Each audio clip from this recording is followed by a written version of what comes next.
Hello दोस्तों, कैसे हो आप सभी। दोस्तों आज आप सभी लोग का दिखाया तो एडिटोरिया का टेस्ट सीरीज नंबर आपका यहाँ पे 2 है। इसके पहले का भी टेस्ट सीरीज आपका सेट नंबर 1 अपलोड कर दिया गया है। ये आपका एडिटोरिया का टेस्ट सीरीज है जिसमें आपका CDPO एंड 67 BPSC का इसमें सेट आपको देखने को मिलेगा। 150 क्वेश्चन आपको इस पूरे सेट में देखने को मिलेगा। आप सब लोग कमेंट करके बताइएगा कि आपने कितना क्वेश्चन सही किया है। ठीक है, ये बहुत ही मुश्किल से मुझे ये सेट मिला है PDF के तौर में। मुझे मतलब सोच लीजिए बहुत ही मुश्किल से मैंने इसको कलेक्ट करके एक PDF में तैयार किया है ताकि आप सभी लोग का सेट प्रोवाइड करा सकूं। वीडियो को शुरू से अंत तक देखिएगा और आप सभी लोग एक लाइक करके जाइएगा। कमेंट अगर करना चाहते हैं तो कमेंट के माध्यम से अपना आप राय दे सकते हैं। तो चलिए सेट को शुरू कर लेते हैं। चलिए आज का पहला प्रश्न है कि निम्न में से किस हड़प्पाई स्थल से एक उन्नत जल प्रबंधन का साक्ष्य प्राप्त हुआ है। तो इसका आंसर सभी लोग याद रखेंगे। ऑप्शन बी हो जाएगा धौलावीरा। क्या हो जाएगा? धौलावीरा। अगला प्रश्न है कि वेद त्रयी या त्रयी में कौन सा वेद सम्मिलित नहीं होता है। तो आंसर हो जाएगा ऑप्शन डी अथर्ववेद। क्या हो जाएगा? अथर्ववेद। ठीक है, चलिए अगला प्रश्न है कि 6ठी शताब्दी ईसा पूर्व में भारतवर्ष में 16 महाजनपद थे। इनमें से कुल कितने महाजनपद बिहार में स्थित थे। आंसर हो जाएगा ऑप्शन बी 3 महाजनपद जो थे वो बिहार में स्थित है। अगला प्रश्न है कि अशोक के हृदय परिवर्तन एवं कलिंग युद्ध का वर्णन किस शिलालेख में है। बहुत ज़्यादा इंपॉर्टेंट है। तो इसका आंसर आपका सी हो जाएगा 13वें में। किसमें? 13वें में। आप सभी लोग इसको याद रखिएगा। अगला प्रश्न है कि भूमिदान का सर्वप्राचीन पुरालेखीय प्रमाण किस अभिलेख में मिलता है। किस अभिलेख में मिलता है? तो ये आपका मिलता है नानाघाट अभिलेख में। कौन से अभिलेख में? नानाघाट अभिलेख में। अगला प्रश्न है कि तराइन के प्रथम युद्ध में पृथ्वीराज चौहान का सेनापति कौन था और ये कब हुआ था। तो 1191 में हुआ था। आप इसको याद रखेंगे। और सेनापति पूछा गया है तो इसका आंसर याद रखेंगे स्कंद हो जाएगा। क्या हो जाएगा? स्कंद। चलिए आगे देखेंगे। अगला प्रश्न है क्वेश्चन नंबर 6। तराइन के प्रथम युद्ध में ये मैंने आपको बता दिया, स्कंद हो जाएगा। चलिए आगे देखेंगे। अगला प्रश्न है किस सुल्तान ने दिल्ली को सल्तनत की राजधानी बनाया। सल्तनत की राजधानी बनाया। तो आपका उत्तर सी हो जाएगा इल्तुतमिश हो जाएगा। क्या हो जाएगा? इल्तुतमिश। अगला प्रश्न है कि निम्नलिखित में से कौन सा अधिकारी अलाउद्दीन के बाजार नियंत्रण व्यवस्था से संबंधित नहीं है। तो इस प्रकार से इसका आंसर आपका देखा जाए तो आपका ऑप्शन ई हो जाएगा। इसमें आपका सभी हो जाएगा। ठीक है, इसमें आपका सभी हो जाएगा। आगे आते हैं अगले प्रश्न में। देखते हैं क्वेश्चन नंबर 9 पे कि किस विद्वान के अनुसार मुबारक खिलजी नग्न होकर के दरबारियों के बीच दौड़ा करता था। इसे अर्धनग्न फकीर भी कहा जाता है। नग्न फकीर के साथ कुछ कहा जाता है इसको। तो इसका आंसर आपका ए हो जाएगा जियाउद्दीन बर्नी हो जाएगा। ऑप्शन आपका ए हो जाएगा। अगला प्रश्न है कि मोहम्मद बिन तुगलक को किसने प्रिंस ऑफ मनियर्स की संज्ञा दी थी। प्रिंस ऑफ मनियर्स की। तो इसका आंसर आपका बी हो जाएगा एडवर्ड थॉमस। Edward Thomas. अगला प्रश्न है कि सल्तनत काल में मंत्रिपरिषद को क्या कहा जाता था। तो ये कहा था आपका ऑप्शन बी हो जाएगा मजलिस ए खलवत कहा जाता था। ऑप्शन आपका देखा जाए तो बी सही आंसर हो जाएगा। अगला प्रश्न है कि 1763 से 1800 ईस्वी तक चले सन्यासी विद्रोह का नाम सन्यासी विद्रोह किसने दिया था, बताइए। तो ये दिया गया था, ऑप्शन आपका सी हो जाएगा वारेन हेस्टिंग के द्वारा। वारेन हेस्टिंग के द्वारा।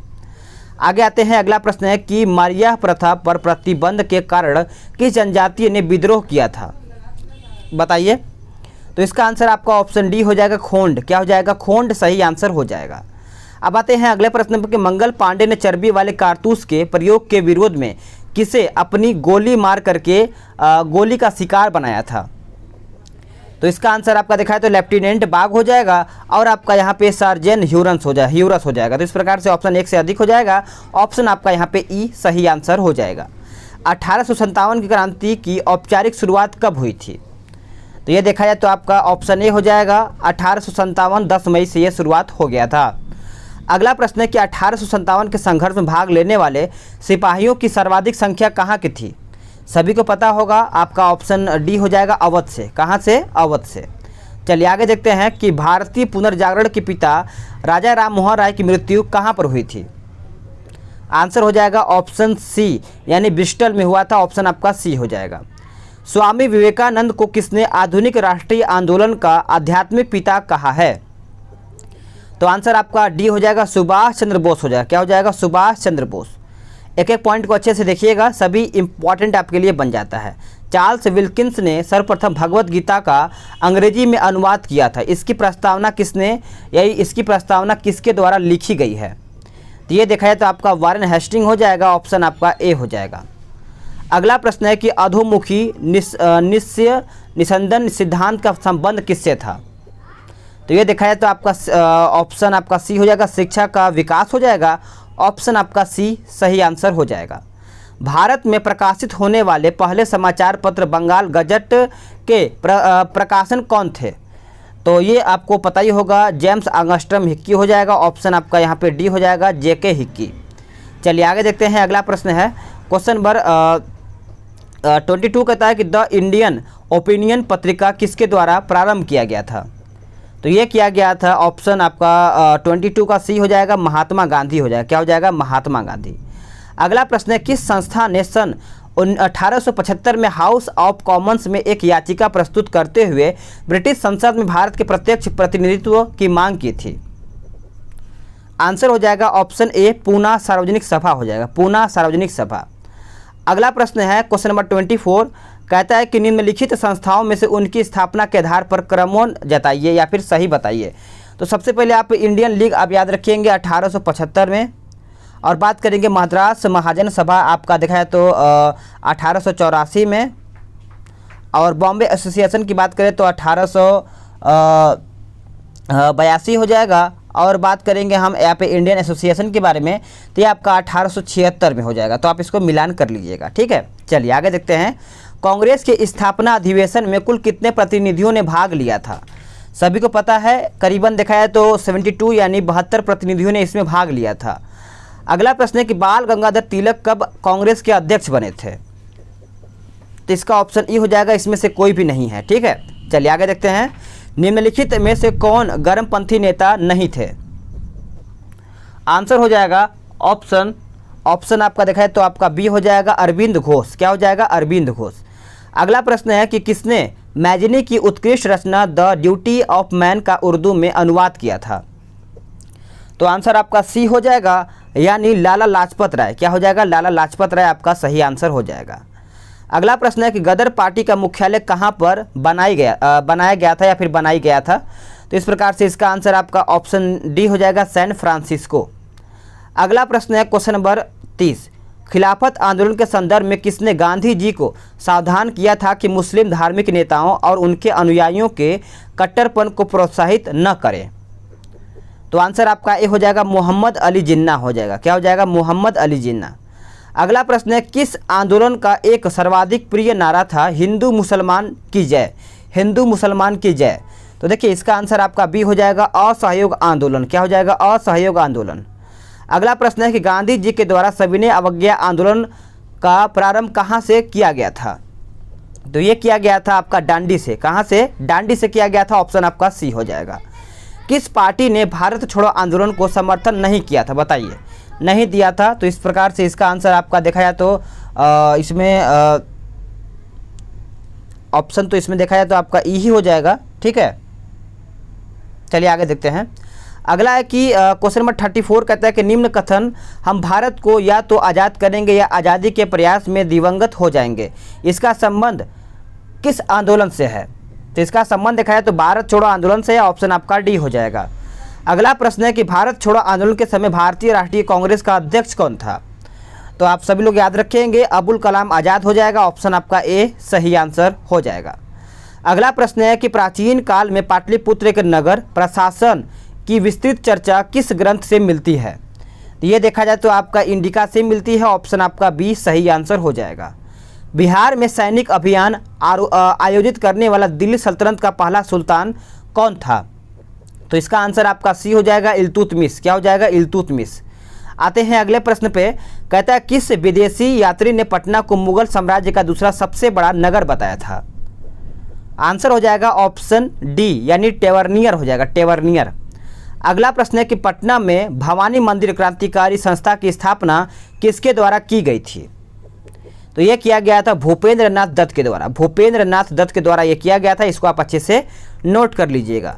किसके नेतृत्व में बिहार में एक सर्वदलीय बैठक का आयोजन किया गया, जिसमें साइमन आयोग के बहिष्कार के लिए नौजवानों को संगठित करने और विरोध प्रदर्शन करने की योजना बनाई गई थी? तो इस प्रकार से इसका उत्तर आपका अनुग्रह नारायण सिन्हा हो जाएगा, ऑप्शन आपका यहाँ पे बी सही आंसर हो जाएगा। लद्दाख की सीमा स्पर्श करती है कहाँ से? तो ये जो सीमा है आपका ऑप्शन डी हो जाएगा, चीन, पाकिस्तान और अफगानिस्तान, तीनों से ये स्पर्श करती है। भारत का निम्न में से कौन सा राज्य तीन तरफ से बांग्लादेश से घिरा हुआ है? तो आंसर आपका यहाँ पे त्रिपुरा हो जाएगा, ऑप्शन आपका ए हो जाएगा। अब आते हैं क्वेश्चन नंबर 43 पे। कहता है कि निम्न में से कौन पर्वत श्रेणी उत्तरी तथा दक्षिणी भारत के बीच प्राकृतिक विभाजन के रूप में जानी जाती है? तो इसका आंसर आपका बी हो जाएगा, विंध्य पर्वत श्रेणी। अगला प्रश्न है कि जवाहर सुरंग बनिहाल दर्रा में स्थित है, जहां से निम्न में से कौन सा सड़क मार्ग गुजरता है? तो इस प्रकार से इसका उत्तर आपका सी हो जाएगा, जम्मू से कश्मीर, जम्मू से कश्मीर हो जाएगा। चलिए आगे देखेंगे। अगला प्रश्न है क्वेश्चन नंबर 45 कि विश्व का सर्वोच्च पर्वत शिखर माउंट एवरेस्ट हिमालय के किस भाग में स्थित है? तो हिमालय के देखा जाए तो आपका वृहत हिमालय के भाग में स्थित है, ऑप्शन आपका ए हो जाएगा। चलिए बताइए इसका आंसर क्या हो जाएगा। तो देखिए 46 का सही आंसर देखा जाए तो आपका यहाँ पे सी हो जाएगा, झेलम। क्या हो जाएगा? झेलम। अगला प्रश्न है कि भारत में किस प्रकार की मिट्टी का सर्वाधिक विस्तार पाया जाता है? तो इसका आंसर आपका सी हो जाएगा, जलोढ़ मिट्टी। क्या हो जाएगा? जलोढ़ मिट्टी। अगला प्रश्न है कि विश्व में चावल उत्पादन का सही क्रम निम्न में से कौन सा है? चावल उत्पादन का पूछा गया है, तो इसका आंसर आपका भारत, चीन, वियतनाम, इंडोनेशिया हो जाएगा। इसको आप अच्छे से नोट कर लीजिएगा, ठीक है। अगला प्रश्न है कि भारत के किस राज्य में किग्रा प्रति हेक्टेयर उर्वरक खपत सर्वाधिक है? तो इसका आंसर आपका डी हो जाएगा, बिहार। क्या हो जाएगा? बिहार हो जाएगा। चलिए अगला प्रश्न है कि भारत के किस राज्य में किग्रा प्रति हेक्टेयर उर्वरक जो है खपत सर्वाधिक है? तो इसका आंसर आपका यहाँ पे डी हो जाएगा, बिहार। अगला प्रश्न है कि एंथ्रेसाइट कोयला भारत में कहाँ पर पाया जाता है? तो ये पाया जाता है जम्मू कश्मीर में। कहाँ पर? जम्मू कश्मीर में। बिहार के किस जिला में सर्वाधिक वनावरण क्षेत्र है? तो इसका आंसर आपका यहाँ पे सी हो जाएगा, भभुआ में। कहाँ पे? भभुआ सही आंसर हो जाएगा। अगला प्रश्न है कि निम्न में से कौन सा बंदरगाह पूर्वी तट पर स्थित है? पूर्वी तट पर स्थित है, तो इसका आंसर आपका डी हो जाएगा, श्यामा प्रसाद मुखर्जी बंदरगाह हो जाएगा। इसको आप अच्छे से नोट कर लीजिएगा। नीलगिरी पहाड़ियों में निम्न में से कौन सी जनजाति निवास करती है? तो ये देखा है तो आपका ऑप्शन सी हो जाएगा, टोडा हो जाएगा, टोडा। आगे आते हैं। अगला प्रश्न है कि सुपरनोवा के नाभिक में किस तत्व की प्रधानता होती है? तो कौन से तत्व की प्रधानता होती है? तो कार्बन, लोहा हो जाएगा। ऑप्शन आपका ए हो जाएगा। अगला प्रश्न है कि निम्नलिखित में से कौन खगोलीय दूरी नापने की सबसे बड़ी इकाई है? आंसर हो जाएगा ऑप्शन बी, पारसेक सही आंसर हो जाएगा। आगे देखते हैं कि उत्तरी गोलार्ध में सबसे बड़ा दिन कब होता है? उत्तरी गोलार्ध में देखा है तो सबसे बड़ा दिन आपका 21 जून को होता है। ऑप्शन आपका ए सही आंसर हो जाएगा। बॉक्साइट का सर्वाधिक संचित भंडार किस देश में स्थित है? आंसर हो जाएगा ऑप्शन सी, गिनी हो जाएगा। क्या हो जाएगा? गिनी। अगला प्रश्न है, इसमें देखिए आपका मेल करके बताना है, तो आप इसको अच्छे से मेल कर सकते हैं। राष्ट्रीय चाय अनुसंधान केंद्र आप सभी को पता ही होगा, ये कहाँ पर है? तो ये आपका जोरहट हो जाएगा। और राष्ट्रीय कॉफ़ी अनुसंधान ये आपका देखा जाए तो पहले में चला जाएगा। और राष्ट्रीय रबर अनुसंधान ये आपका चला जाएगा दूसरे में, और जो आपका बचता है ये चौथे में चला जाएगा, ठीक है। तो चलिए आगे देखते हैं, आप इसको अच्छे से मैच वगैरह करा लीजिएगा। अगला प्रश्न है क्वेश्चन नंबर 59। बिहार में स्थित शिवालिक श्रेणी का निर्माण किस काल में हुआ था? तो ये आपका हुआ था, देखा जाए तो ऑप्शन आपका ए हो जाएगा, यानी प्लीस्टोसीन काल हो जाएगा। अगला प्रश्न है क्वेश्चन नंबर 60। कहता है कि टर्शियरी प्रकार की चट्टानें बिहार में पाई जाती हैं। तो आंसर आपका सी हो जाएगा, पश्चिमी चंपारण में। कहाँ पे? पश्चिमी चंपारण में। अगला प्रश्न है कि 2011 की जनगणना के अनुसार बिहार के किन जिलों में सर्वाधिक कम लिंगानुपात है? तो इसका आंसर आपका ऑप्शन ही हो जाएगा, इनमें से कोई नहीं हो जाएगा, ठीक है। आगे है, अगला देखते हैं कि न्यूनतम लिंगानुपात वाले राज्य बढ़ते क्रम में बताना है। तो इसका आंसर आपका हरियाणा, जम्मू कश्मीर, सिक्किम, पंजाब हो जाएगा। ऑप्शन आपका ए हो जाएगा। सरदार सरोवर परियोजना से लाभान्वित राज्य कौन सा है? तो लाभान्वित राज्य पूछा गया है, तो इसका आंसर आपका गुजरात, मध्य प्रदेश, महाराष्ट्र और आपका राजस्थान हो जाएगा। अनवरत योजना की अवधि निर्धारित की गई थी। तो अनवरत योजना की अवधि पूछा गया है, तो आप 1978 से 83 के बीच में ये निर्धारित किया गया है। ऑप्शन आपका बी हो जाएगा। अगला प्रश्न है कि राष्ट्रीय आय में निम्नलिखित में से कौन सी मदें शामिल नहीं की जाती हैं? तो इसका आंसर आपका डी हो जाएगा, विदेशों से प्राप्त उपहार। विदेशों से प्राप्त उपहार। आगे देखते हैं क्वेश्चन नंबर 66 क्या कहता है, इसको आप अच्छे से देखिएगा।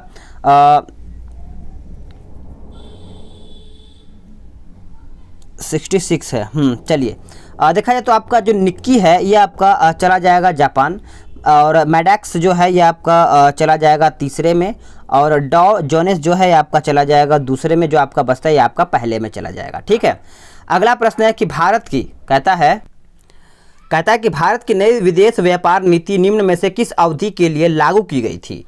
तो ये लागू किया गया था, आप सभी लोग याद रखेंगे, ऑप्शन आपका सी हो जाएगा 2021 से 26 के बीच में। अगला है कि विश्व निवेश कहता है कि विश्व निवेश रिपोर्ट किस संस्था द्वारा जारी की जाती है? तो ये जारी किया जाता है, ऑप्शन आपका यहाँ पे डी हो जाएगा, संयुक्त राष्ट्र व्यापार और विकास सम्मेलन हो जाएगा, ऑप्शन आपका डी हो जाएगा। जब भारतीय रिजर्व बैंक नकदी आरक्षित अनुपात में वृद्धि की घोषणा करता है तो इसका क्या तात्पर्य है? तो इसका क्या तात्पर्य है? तो ऑप्शन आपका ये हो जाएगा, वाणिज्य बैंकों के पास उधार देने के लिए कम घन होना, कम घन होगा। तो इस प्रकार से ऑप्शन आपका यहाँ पे हो जाएगा। अब यहाँ पे पूछा गया कि निम्न कथनों पर विचार करके बताइए। तो इस प्रकार से इसका आंसर देखा जाए तो आपका यहाँ पे डी हो जाएगा तीनों, यानी पढ़ते हैं कि मुद्रास्फीति की स्थिति में देनदारों को हानि होती है, मुद्रास्फीति की स्थिति में लेनदारों की लाभ होती है, मुद्रा आपूर्ति की वृद्धि पर नियंत्रण कर मुद्रास्फीति को स्थायी रूप से नियंत्रित किया जा सकता है। तो इस प्रकार से इसका ऑप्शन आपका डी हो जाएगा। राजकोषीय नीति में मुख्य रूप से कौन शामिल नहीं होता है? तो इसका आंसर आपका यहाँ पे डी हो जाएगा, सार्वजनिक आय हो जाएगा। क्या हो जाएगा? सार्वजनिक आय। 15वें वित्त आयोग द्वारा प्रस्तुत रिपोर्ट का शीर्षक पूछा गया है। तो इसका आंसर आप सभी लोग याद रखेंगे, कोविड के बाद वित्त आयोग, ऑप्शन आपका ए हो जाएगा। अगला प्रश्न है क्वेश्चन नंबर 73 कि निम्न में से फसल और अग्रणी उत्पादक राज्यों में कौन से युग्म गलत हैं? तो कौन से युग्म पूछा गया है? तो इसका आंसर आपको मेरे हिसाब से लग रहा है कि ऑप्शन डी होना चाहिए, कपास महाराष्ट्र। आप कमेंट करके बताइएगा 73 का आंसर क्या होगा। चाय का उत्पादन सबसे अधिक कौन सा देश करता है? तो चाय का उत्पादन पूछा गया है, तो ऑप्शन आपका ए हो जाएगा, चीन करता है। अगला प्रश्न है कि आत्मनिर्भर भारत रोजगार योजना की अवधि क्या है? तो इसकी अवधि पूछा गया है, तो आपका 2020 से 22 के बीच में है, ऑप्शन आपका बी हो जाएगा। अगला प्रश्न है कि टिरी तथा सेल द्वारा मार्च 2021 में जारी रिपोर्ट के अनुसार भारत ऊर्जा प्रणालियों में शुद्ध शून्य उत्सर्जन को प्राप्त कर लेगा। तो इस प्रकार से इसका आंसर आपका यहाँ पे बी हो जाएगा 2050 तक। क्या हो जाएगा? 2050 तक। अगला प्रश्न है कि भारत सरकार की महत्वपूर्ण योजना प्रधानमंत्री किसान सम्मान निधि की योजना या फिर घोषणा कब की गई थी? तो ये किया गया था फरवरी में। कब किया गया था? फरवरी 2019 में। ऑप्शन आपका ए हो जाएगा। आगे देखते हैं, चलिए बताइएगा इसका आंसर देखा जाए तो यदि सरकार अपनी घाटे की आपूर्ति के लिए आरबीआई से कर्ज के रूप में धन लेती है तो उस घाटे को क्या कहते हैं? देखिए, उस घाटे को देखा जाए तो आपका यहाँ पे राजकोषीय घाटा कहा जाता है, ऑप्शन आपका यहाँ पे बी सही आंसर हो जाएगा। अगला प्रश्न है कि निम्न में से किस अधिनियम द्वारा भारत परिषद को समाप्त कर दिया गया है? तो इसका आंसर आपका ये हो जाएगा, भारत शासन अधिनियम 1935 के द्वारा। अगला प्रश्न है कि छठी अनुसूची में निम्न में से किन राज्यों के जनजातीय क्षेत्रों के प्रशासन एवं नियंत्रण से संबंधित प्रावधान किए गए हैं? आंसर आपका सी हो जाएगा, मेघालय, असम, त्रिपुरा, मिजोरम हो जाएगा। इसको आप अच्छे से नोट कर लीजिएगा। निम्न में से किसके माध्यम से यह जानकारी प्राप्त होती है कि भारतीय संविधान के शक्ति का स्रोत जनता है? तो इसका आंसर याद रखेंगे सभी लोग, भारतीय संविधान में निहित प्रावधान से प्रस्तावना से हो जाएगा। अगला प्रश्न है कि भारतीय संविधान के निम्न में से किस अनुच्छेद के माध्यम से नए राज्यों के निर्माण और वर्तमान राज्यों के क्षेत्रों, सीमाओं या नामों में परिवर्तित किया जा सकता है? तो इसका आंसर सभी को पता होना चाहिए। आपका बताइए क्या होगा? अनुच्छेद आपका 3 हो जाएगा, ऑप्शन आपका सी हो जाएगा। ठीक है, आगे देखते हैं कि निम्नलिखित एक सेकेंड, 82 है ना, 82 का ऑप्शन आपका यहाँ पे सी होगा। हाँ सही है। चलिए आगे देखते हैं। अगला प्रश्न 83 कहता है कि निम्न में से कौन सी स्वतंत्रता भारत के संविधान में मौलिक अधिकार के रूप में विशेष रूप से उल्लेखित नहीं है, किंतु बाद में उच्चतम न्यायालय की व्याख्या द्वारा उस रूप से मान्यता प्रदान की गई है? इस प्रकार से इसका आंसर आपका प्रेस की स्वतंत्रता हो जाएगा, ऑप्शन आपका ए हो जाएगा। अगला प्रश्न देखते हैं, कहता है कि राज्यसभा की विशेषाधिकार समिति में कितने सदस्य होते हैं? तो आंसर आपका बी हो जाएगा 10। क्या हो जाएगा? 10। अगला प्रश्न है कि राष्ट्रीय आपातकाल के समय, कहता है कि राष्ट्रीय आपातकाल के समय संसद द्वारा राज्य सूची के विषय पर बनाया गया कानून आपातकाल के समाप्ति के उपरांत कब तक प्रभावी रहेगा? तो आंसर आपका सी हो जाएगा, आपातकाल के समाप्ति के उपरांत 6 माह तक प्रभावी रहेगा। ठीक है, अगला प्रश्न है कि निम्नलिखित में से कौन संघीय संविधान की विशेषताएं नहीं है? तो इसका आंसर आपका 86 का ऑप्शन आपका बी हो जाएगा, एकल संविधान, एकल संविधान। अगला प्रश्न है कि निम्नलिखित में से किस संविधान संशोधन अधिनियम द्वारा अनुसूचित जनजातियों के लिए एक पृथक राष्ट्रीय आयोग की स्थापना की गई है? तो इसका आंसर आपका डी हो जाएगा, 89वां संविधान संशोधन अधिनियम द्वारा हो जाएगा। अगला प्रश्न है कि निम्नलिखित में से किसे उच्चतम न्यायालय में न्यायाधीशों की संख्या निर्धारित करने का अधिकार यहाँ पे किया गया है? तो इसका आंसर आपका भारत का राष्ट्रपति हो जाएगा, ऑप्शन आपका यहाँ पे बी हो जाएगा। चलिए आगे देखते हैं। अगला प्रश्न है कि निम्न में से संसद की वह कौन सी समिति है जिसका अध्यक्ष सामान्यतः विपक्षी दल की ही होता है? तो आंसर आपका यहाँ पे लोक लेखा समिति हो जाएगा, ऑप्शन आपका यहाँ पे बी सही आंसर हो जाएगा। अप्रत्याशित व्यय को पूरा करने के लिए भारत की आकस्मिक निधि को निम्नलिखित में से किसके नियंत्रण में रखा गया है? तो इसका आंसर आपका राष्ट्रपति हो जाएगा, ऑप्शन आपका यहाँ पे बी हो जाएगा। ठीक है, और आगे भी आपको सेट वगैरह चाहिए तो आप कमेंट जरूर कीजिएगा, क्योंकि आप सब लोग कमेंट करते हैं तो मुझे अच्छा लगता है और मैं कोशिश कहीं से न कहीं से करता हूँ आप सभी लोग को सेट प्रोवाइड कराने के लिए। ठीक है, भारत के किसी राज्य के राज्यपाल के पास निम्नलिखित में से किस मामले में संवैधानिक विवेकाधिकार नहीं है? तो इस प्रकार से इसका आंसर आपका यहाँ पे डी हो जाएगा, चुनाव के उपरांत किसी भी दल के पास स्पष्ट बहुमत न होने पर मुख्यमंत्री की नियुक्ति करना। आंसर आपका यहाँ पे डी हो जाएगा। भारत सरकार का प्रथम विधि अधिकारी निम्न में से कौन होता है? तो ये देखा जाए तो आपका ऑप्शन ए हो जाएगा, महान्यायवादी। क्या हो जाएगा? महान्यायवादी आपका यहाँ पे उत्तर हो जाएगा। हाल ही में ईरान के नए राष्ट्रपति के रूप में किसे नियुक्त किया गया है? आंसर आपका यहाँ पे इब्राहिम रईसी हो जाएगा, ऑप्शन आपका यहाँ पे बी हो जाएगा। अगला प्रश्न है कि हाल ही में ईरान के नए राष्ट्रपति के रूप में किसे नियुक्त किया गया है? देखिए इसका आंसर आप सब लोग याद रखेंगे, इब्राहिम रईसी हो जाएगा। ठीक है, आगे देखते हैं। अगला प्रश्न है कि सतत विकास लक्ष्य भारत सूचकांक 2020-21 में बिहार का निम्न में से कौन सा स्थान है? जो बिहार का देखा है तो आपका नीचे से पहला है, ऑप्शन आपका ए सही आंसर हो जाएगा। अगला प्रश्न है कि बजट 2021-22 का निम्न में से क्या थीम था? तो क्या थीम था? तो देखा जाए तो आपका ऑप्शन सी हो जाएगा, आत्मनिर्भर भारत। क्या हो जाएगा? आत्मनिर्भर भारत आपका यहाँ पे उत्तर हो जाएगा। अब आते हैं क्वेश्चन नंबर 96 पे। विश्व में सबसे ज़्यादा प्रवासी निम्न में से किस देश के हैं? तो ऑप्शन देख लीजिए, ऑप्शन इस प्रकार से आपका यहाँ पे दिया गया है, तो इसका उत्तर ए हो जाएगा, भारत। क्या हो जाएगा? भारत सही आंसर हो जाएगा। मिशन भारत O2 चैलेंज अभियान निम्न में से किस संस्था द्वारा चलाया गया है? तो ये देखा जाए तो आपका IIT कानपुर हो जाएगा, ऑप्शन आपका यहाँ पे बी उत्तर हो जाएगा। वैक्सीन पासपोर्ट जारी करने का निर्णय निम्न में से किस देश द्वारा लिया गया है? तो ये लिया गया है आपका जापान के द्वारा। किसके द्वारा? जापान के द्वारा। अगला प्रश्न है कि यंग टैब योजना निम्न में से किस केंद्र शासित राज्य सरकार द्वारा चलाया गया है? तो आंसर आपका लद्दाख हो जाएगा, ऑप्शन आपका 99 का ए सही आंसर हो जाएगा। फीफा अंडर-17 महिला विश्व कप 2022 का आयोजन निम्न में से किस देश में होगा? तो ये देखा जाए तो आपका ऑप्शन डी हो जाएगा, भारत में होगा। कहाँ पे होगा? भारत में होगा। चलिए आगे देखते हैं। हाल ही में प्रधानमंत्री नरेंद्र मोदी द्वारा देश की पहली इलेक्ट्रिक व्हीकल सिटी निम्न में से कहाँ विकसित करने की घोषणा की गई है? तो आंसर आपका सी हो जाएगा, यानी केवड़िया गुजरात हो जाएगा। अगला प्रश्न है कि हाल ही में बिम्स्टेक की 17वीं मंत्री स्तरीय बैठक वर्चुअल माध्यम से आयोजित की गई, जिसकी अध्यक्षता किस देश के द्वारा की गई है? तो ये किया गया है श्रीलंका के द्वारा। किसके द्वारा? श्रीलंका के द्वारा। अगला प्रश्न है कि निम्न में से किस नगर निगम द्वारा भारत का पहला नगरपालिका ग्रीन बॉन्ड जारी किया गया है? ग्रीन बॉन्ड जारी किया गया है तो आपका गाजियाबाद नगर निगम हो जाएगा, ऑप्शन आपका यहाँ पे डी हो जाएगा। ठीक है, चलिए आगे देखते हैं।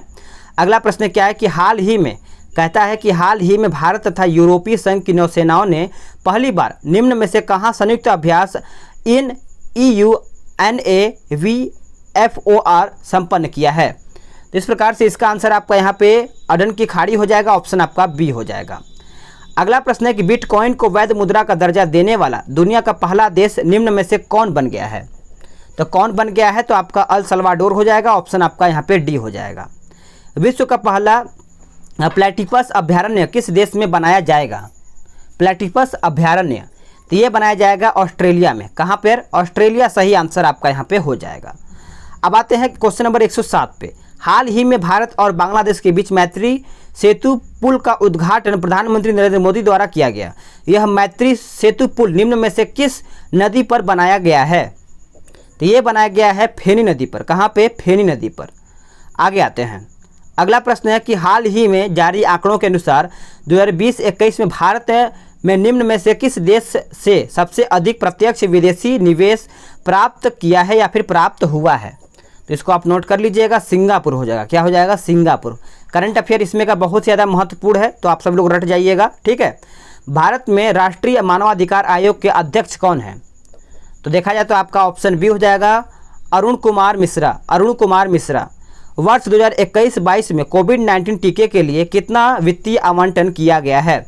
कितना वित्तीय आवंटन किया गया है? तो आपका ऑप्शन सी हो जाएगा, 35,000 करोड़। क्या हो जाएगा? 35,000 करोड़ हो जाएगा। Asia money trust bank award 2021 के अनुसार भारत का सर्वश्रेष्ठ घरेलू बैंक निम्न में से कौन है? तो आंसर आपका यहाँ पे बी हो जाएगा, कोटक महिंद्रा बैंक। क्या हो जाएगा? कोटक महिंद्रा बैंक। भारत में कुल बिजली उत्पादन में अक्षय ऊर्जा का योगदान कितना है? तो इसका आंसर आपका यहाँ पे 24.8% हो जाएगा। ऑप्शन आपका यहाँ पे ए हो जाएगा। वर्तमान में बैंक दर पूछा गया है, तो अभी फिलहाल में देखा जाए तो आपका सी हो जाएगा 4.25, लेकिन एग्जाम से पहले आप इसको अच्छे से देख लीजिएगा कि इसका आखिर वर्तमान दर कितना है, क्योंकि ये हमेशा चेंज होता रहता है, ठीक है। विश्व आर्थिक मंच द्वारा जारी वैश्विक लैंगिक अंतराल सूचकांक 2021 में भारत का स्थान क्या है? तो भारत का स्थान देखा है तो आपका 140वां है। ऑप्शन आपका सी हो जाएगा। द कॉमनवेल्थ ऑफ क्रिकेट किसकी रचना है? तो ये देखा जाए तो किसकी रचना है? रामचंद्र गुहा का है। किसका? रामचंद्र गुहा का है। अगला प्रश्न है कि स्वर्ण से संचित भंडार में बिहार का भारतीय राज्यों में स्थान क्या है? तो इसका स्थान देखा जाए तो चौथा स्थान है, 4th रैंक। अगला प्रश्न है कि आर्थिक समीक्षा 2020-21 के अनुसार 19-20 में बिहार का राजकोषीय घाटा सकल राज्य घरेलू उत्पाद का कितना प्रतिशत था? तो ये था आपका 2%। क्या हो जाएगा? ऑप्शन आपका बी हो जाएगा। अगला प्रश्न है किसी यानी बिहार सरकार द्वारा बिहार का 18वां नगर निगम बनाने की घोषणा की गई है। कहाँ पर? तो यह किया गया है सीतामढ़ी। ऑप्शन आपका ए हो जाएगा। अगला प्रश्न है कि बिहार की पहली इथेनॉल यूनिट की स्थापना निम्न में से किस जिले में प्रस्तावित है?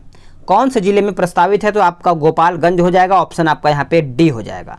आगे देखते हैं। अगला प्रश्न है कि एक जिला एक उत्पाद के अंतर्गत लीची उत्पादन के लिए निम्न में से किस जिले का चयन किया गया जहां प्रोसेसिंग यूनिट चलाई जाएगी? तो इसका तो सबसे पहले आंसर आपका ये हो जाएगा, लेकिन ए बी सी हो जाएगा, मुजफ्फरपुर, पूर्वी चंपारण और आपका यहाँ पे सीतामढ़ी हो जाएगा, ठीक है। चलिए आगे देखते हैं कि बिहार के किस या फिर बिहार के निम्न में से किस जिले में तालाब के ऊपर तैरता हुआ बिजली घर बनाया जा रहा है? तो इसका आंसर आपका देखा जाए तो आपका सी हो जाएगा, दरभंगा और सुपौल हो जाएगा। अगला प्रश्न है कि निम्न में से बिहार के किस जिले में ट्रांसजेंडरों के लिए गरिमा गृह निर्माण किया गया है? गरिमा गृह निर्माण किया गया है, तो आपका ऑप्शन ए हो जाएगा, पटना में। कहाँ पे? पटना।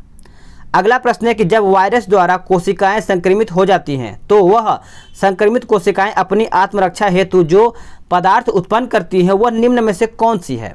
वह निम्न में से देखा जाए तो आपका इंटरफेरॉन हो जाएगा। ऑप्शन आपका ए हो जाएगा।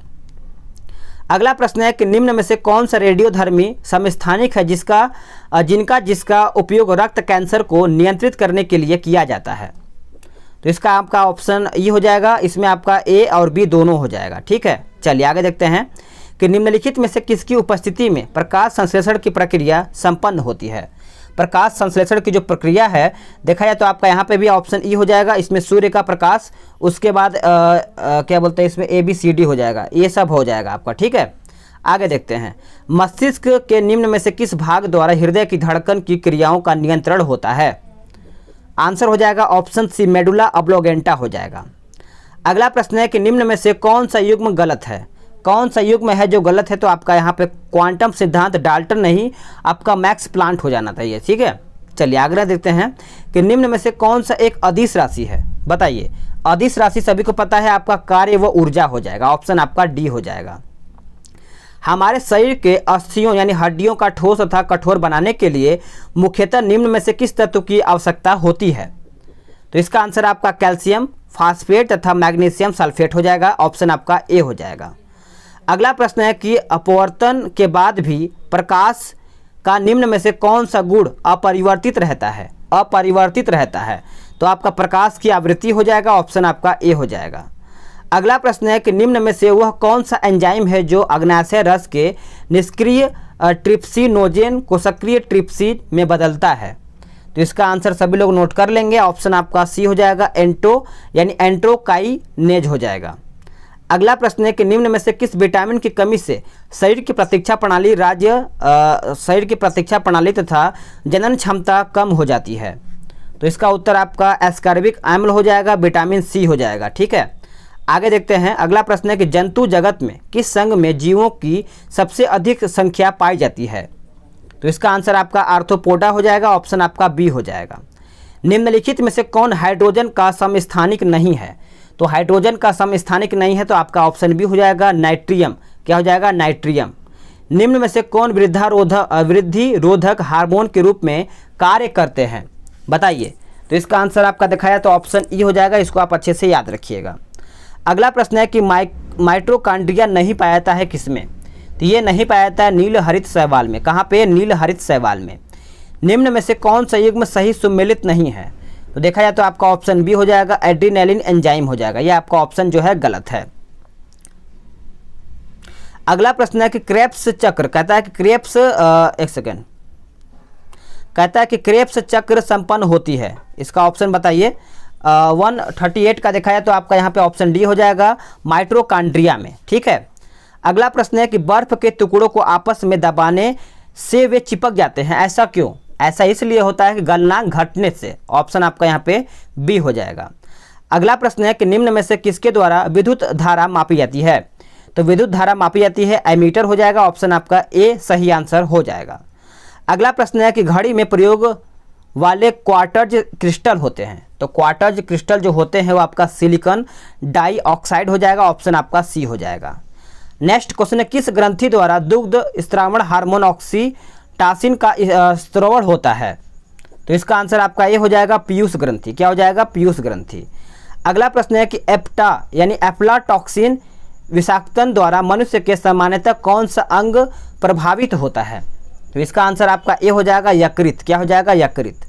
अब आते हैं क्वेश्चन नंबर 144 पे। निम्न कथनों पर विचार करके बताइए। तो इसका आंसर आप सभी लोग नोट कर लेंगे। 1, 2, 3 हो जाएगा। वर्ग और 1, 2, 3 आप पढ़ लीजिए, इंपॉर्टेंट है क्योंकि इसको आपको एक एक क्वेश्चन छोड़ना नहीं है। ठीक है, सभी को एक बार देखना जरूर है। निम्न में से कांच किस में घुलनशील होता है? तो कांच किस में घुलनशील होता है? तो आपका हाइड्रोफ्लोरिक अम्ल HF हो जाएगा। अगला प्रश्न है कि प्राकृतिक रबर काफ़ी मुलायम होता है, इसे कठोर बनाने के लिए निम्न में से कौन सा तत्व मिलाया जाता है? तो इसका आंसर आपका कार्बन हो जाएगा। अगला प्रश्न है कि प्रोड्यूसर गैस में निम्न में से सबसे अधिक कौन सा गैस पाया जाता है? कौन सा गैस पाया जाता है? तो आपका ऑप्शन ए हो जाएगा, नाइट्रोजन। क्या हो जाएगा? नाइट्रोजन। जब किसी अणु द्वारा प्रकाश प्रकीर्णन होता है और प्रकीर्णित प्रकाश की आवृत्ति परिवर्तित होती है तो इस परिघटना को क्या कहा जाता है? तो इस परिघटना को देखा जाए तो आपका रमन प्रभाव कहा जाता है। ऑप्शन आपका ए सही आंसर हो जाएगा। अगला प्रश्न है कि यदि कोई 200 वाट एक बल्ब 20 घंटे चलता है तो 8 रुपये प्रति यूनिट की दर से इसका खर्चा कितना आ जाएगा? तो इसका खर्चा देखा जाए तो 32 रुपये आ जाएगा। अगला है और आखिरी प्रश्न कहता है कि फिलोक्विनोन निम्न में से किस विटामिन का रासायनिक नाम है? तो आप सब लोग कमेंट करके बताइएगा। क्वेश्चन नंबर 150 का उत्तर क्या हो जाएगा। अगर आपको वीडियो पसंद आया तो लाइक करना ना भूलिएगा और इसी तरीके से आपको डेली जैसे जैसे सेट आपको आएगा मैं आपको प्रोवाइड करता रहूँगा। और चैनल को सब्सक्राइब जरूर कर लीजिएगा। ठीक है।